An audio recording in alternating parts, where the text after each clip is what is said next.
एक दिन एक शख्स ने गुस्से में आकर अपनी बीवी को थप्पड़ मार दिया। लम्हा भर के लिए फजा साकित हो गई। उसकी बीवी की आंखों में आंसू भर आए और वो दुख से बोली, मैं तुम्हारी शिकायत करूंगी। शौहर ने तंज़िया अंदाज में जवाब दिया, किससे शिकायत करूंगी? मैं तुम्हें बाहर जाने ही नहीं दूंगा। वो निहायत सुकून से बोली, तुम समझते हो दरवाजे बंद करके मुझे रोक लोगे? वो हैरान हुआ और बोला, तो फिर क्या करूंगी? उसने कहा, मैं राब्ता करूंगी। शौहर हंसा और बोला, तुम्हारे सारे फोन मेरे पास हैं, जो करना है कर लो। वो खामोशी से उठी और गुस्ल खाने की तरफ चली गई। शौहर को लगा शायद वो कोई रास्ता तलाश कर रही है, इसलिए वो दरवाजे के करीब खड़ा हो गया।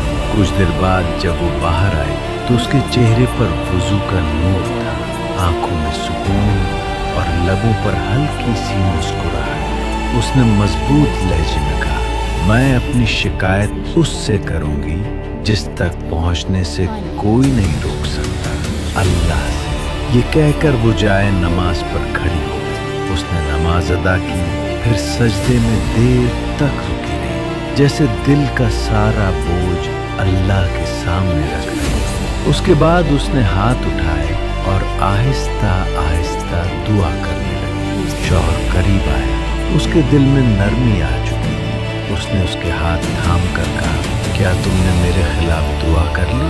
वो उसकी तरफ मोहब्बत से देखकर बोली, क्या तुम समझते हो मैं तुम्हारे लिए बद्दुआ करूंगी?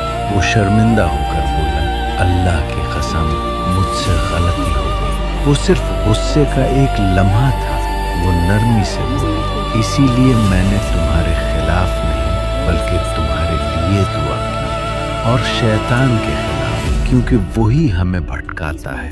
मैं अपने ही शौहर के लिए बद्दुआ क्यों करूं? ये सुनकर उसकी आंखों में आंसू आ गए। उसने झुककर उसके हाथ चूम लिए और कहा, मैं वादा करता हूँ आज के बाद कभी तुम्हें तकलीफ नहीं दूंगा। और यूं एक लम्हे के गुस्से को सब्र, दुआ और अल्लाह पर यकीन ने हमेशा के लिए बदल दिया।